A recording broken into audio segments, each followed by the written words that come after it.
दोस्तों, इस बार कहानी ने ऐसा पलटा खाया है कि सच और झूठ की सिरहद ही मिट गई है।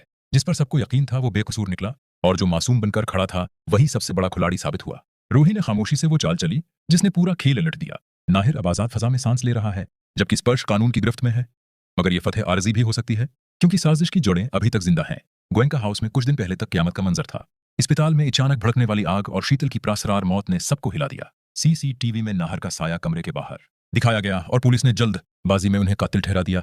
घर में चीखों पुकार मच गई। दादी के आंसू बहते रहे मगर इन आंसुओं में अजब सी ठंडक थी। स्पर्श खामोश तमाशाई बना रहा जैसे उसे सब पहले से मालूम हो। मगर रूही ने हार नहीं मानी। उसे दिल की गहराई से महसूस हुआ कि कहानी में कोई पोशीदा हाथ काम कर रहा है। इसने खुद को बदल लिया, शनाख्त छिपाकर अस्पताल पहुंची और वहां के अमले की बातों को जोड़ना शुरू किया।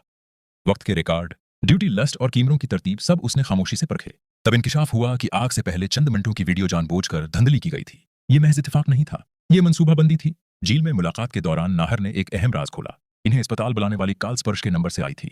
इमरजेंसी का बहाना बनाकर इन्हें वहां लाया गया। घर में जब यह सवाल उठा तो स्पर्श ने लाइल्मी जाहिर की मगर कॉल रिकॉर्ड ने उसकी बात को झूठ साबित कर दिया। मजीद तहकीक में मालूम हुआ कि इसी रोज उसने सिक्योरिटी सिस्टम के बारे में मालूमात हासिल की थी। अब हकीकत वाज़ेह थी। नाहिर को एक सोचे समझे जाल में फंसाया गया था और शीतल की मौत इस साजिश का हिस्सा थी। रूही सबूतों का पलंदा लेकर पुलिस के पास पहुंची। रिकॉर्ड्स, रिपोर्टें और लॉग्स सबने एक ही कहानी सुनाई। नतीजा ये निकला कि स्पर्श गिरफ्तार हुआ और नाहर को रहाई मिल गई। मगर कहानी यहां खत्म नहीं हुई। तफ्तीश के दबाव में स्पर्श ने एतराफ किया कि वो अकेला नहीं था।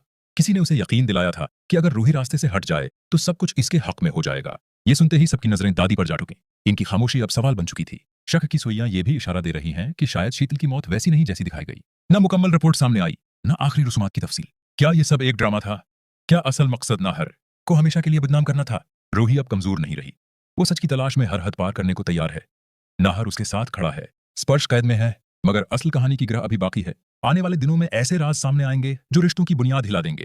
क्योंकि यहाँ हर मुस्कुराहट के पीछे एक नया फ्रेब छिपा है और हर सच के पीछे एक और गहरा राज।